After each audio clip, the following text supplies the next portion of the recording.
balikan po natin ito hong mga figures po mga kabida ng pinaka-latest na survey po ng Pulse Asia, ano po, no? Patungkol po sa trust rating at saka performance rating, ano po, ng Pangulo po natin at Vice Presidente po ng Republika ng Pilipinas, ano po, no? Kung saan po ay umangat ito hong si Vice President Sara Duterte at bumagsak ng husto ito hong si Pangulong Ferdinand Bongbong Marcos. Okay? Dito ho tayo sa figures kung saan po bumagsak po itong si Pangulong Marcos, mga kabida. Kasi ho, kahit na ako nung nakita ko yung figure na-surprise po ako, ano? Kasi ho, balwarting-balwarte po ng Pangulo, mga kabida, no? Isinuka po siya ng mga taga-kabalwarte po niya, no? Ano po itong mga balwarte po niya? Of course, National Capital Region at saka ito hong Balance Luzon, mga kabida. At dito ho sa Balance Luzon, kabilang po itong Ilocos Region po dito, ano? Ang kilalang balwarte talaga ng Pangulong Ferdinand Bongbong Marcos. Pero nasurpresa ako nung nakita ko yung figure. Ito pala yung malaking contributor po, mga kabida, kung bakit po bumagsak yung trust rating at saka performance rating ng Pangulong Ferdinand Bongbong Marcos. Okay. Dito ho tayo, may reference po ako Okay, reference ko, mga kabida, ito hong survey na naka-publish sa GMA News Online. Okay? Alam naman po natin, mga kabida, ang nakuha po ni VP Sara po when it comes to performance at saka trust ratings, ano? Okay? Sa performance rating po, meron pong 59% na nakuha itong si VP, ano? While ito hong kanya hong trust rating, mas malaki po, 61% po, mga kabida. Alright? Unlike dito ho sa kay Pangulong Ferdinand Bongbong Marcos, 25-25 po, ano? Ibig sabihin, 25 yung kanya hong trust rating, 25 percentage points po yung kanya hong performance ratings. Okay? Napakababa po, mga kabida. Okay? Kung ikukumpara po natin sa mga nagdaang mga presidente po, ano? Pagdating ho sa halfway ng kanila hong termino, ano? Kasi meron man silang 6 years, di ba? Yung term po nila, di ba? Pero yung halfway po niya, yung first 3 years po, ito ho ang pinakabababang trust rating po, mga kabida. Okay? Sa lahat ng mga presidente pong nagdaan, ano? Okay? Kumbaga, history in the making. Ito po, mga kabida, no? Eto, pagbabatayan lang po natin ito hong mga lugar, ano? Kung saan po ay bumagsak yung trust rating at saka performance ratings ng Pangulo. Okay, eto po. Sa NCR alone, mga kabida, ito yung pinaka mataas na decline. Okay?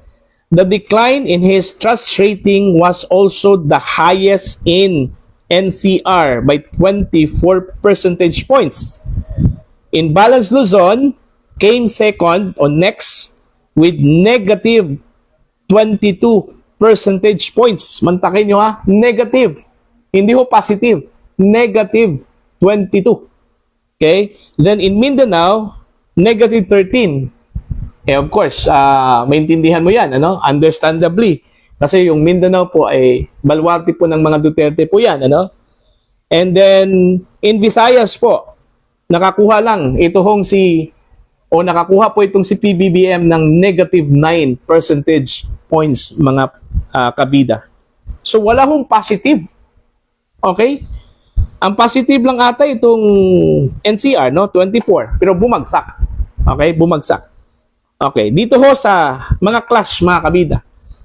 Si PBBM, bumagsak po yung kanya hong trust at saka performance ratings dito ho sa class D. Okay? Sa class D po, meron po siyang nakuhang negative 18 po. Okay? And then sa class E, negative 10. And then sa class ABC, negative 8. So meaning, sa socio-economic classes po, mga kabida, wala ho siyang nakuhang positive, puro negative. Okay? Unlike dito ho sa performance at trust ratings po, ano, ni Vice President Sara Duterte, mga kabida. Si VP Sara po sa NCR, nakakuha po siya ng positive 22. Then followed by Visayas, positive 17.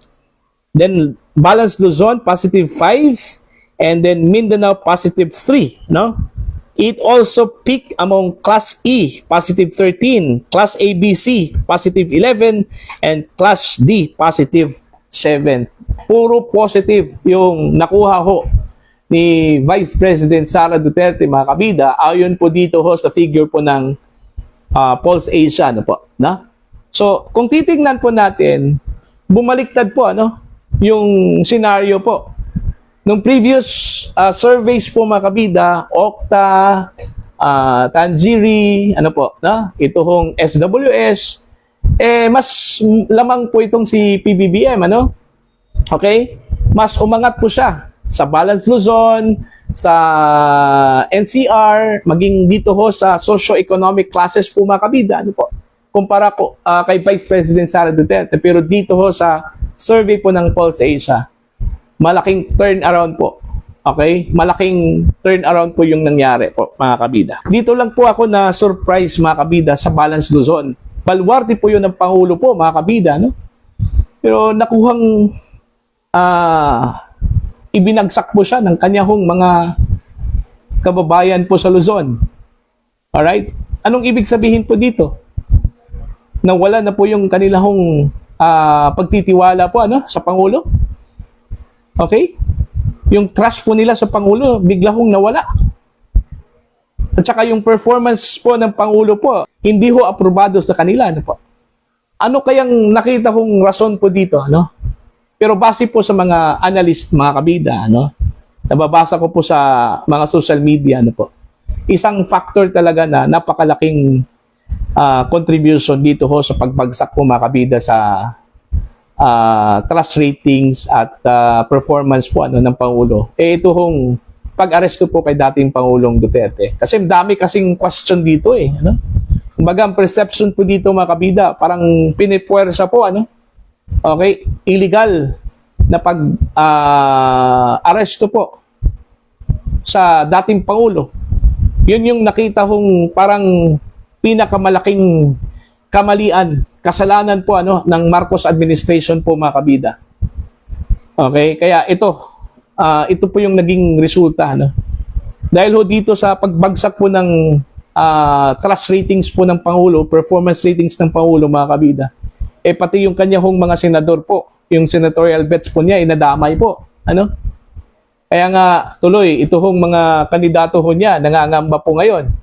Okay? Lalong-lalo na po, itong napabalitang umatras na raw, ito hong mga sponsors po ng kanilang campaign funds. Okay? Batay dun po sa isinulat po, mga kabida, ipinost po ni Mr. Rigoberto Tiglao, ano? Umatras na raw ito kung kanila pong mga sponsors na mga negosyante. Siguro, baka nasisense po ng mga negosyante na parang alanganin po, ano? Kasi ho, yung kanilang principal, may matinding problema po when it comes to trust. Okay? So, paano po masuportahan po ito hong kanyang mga kandidato o mismo yung principal, yung kanila hong endorser po, mga kabida, may malaking problema po sa trust. Okay? Pagdating ho sa credibility dyan, pag endorso po sa kanila, wala. Zero, mga kabida. So, yun po, ano? So, sa palagay ko po, mahihirapan po ito hong gobyerno, ito hong Marcos administration para makarecover ho dito, mga kabida, no? Kasi isa pa pong nakita ko pong problema, yung pagkuha po ng Pangulo po ng mga tao, ano, na sa halip na tumulong sana sa kanya, makatulong doon sa kanya popularity po, mga kabida, mas lalo hong bumagsak yung kanya popularity, ano? Dahil sa maling tao na kinuha po ng Pangulo o ng kanya team para suportahan po yung kanya agenda, no, mga kabida. So, dito ho dapat re-strategize po ang Malacanang. Okay? Instead na i-head on po nila yung opposition, mas maganda siguro kung pagtuunan ng pansin nila ito mga programa, proyekto. Yun kasi yung angal po, no? Reklamo po sa kanila, every time meron pong press briefing dyan po sa Malacanang, iba yung topic. Puro na lang Duterte. Wala na pong mga topic about development, no? Yung mga current projects and programs po ng gobyerno, puro na lang po Duterte, Duterte, ano? Siguro yun yung rason kung bakit po bumaliktad po yung mga tao po, mga kabida. Kasi wala na po silang magandang impormasyon na makukuha po mula sa press briefing eh. Puro na lang atake, atake. Diba? Oh. Malay natin, baka yun din yung utos po sa Malacanang, ano, kay Yuse Castro na kailangan pong hindi ho bitawan itong topics about Duterte. Yun yung pagkakamali po kung ganun po yun, ano, mga kabida.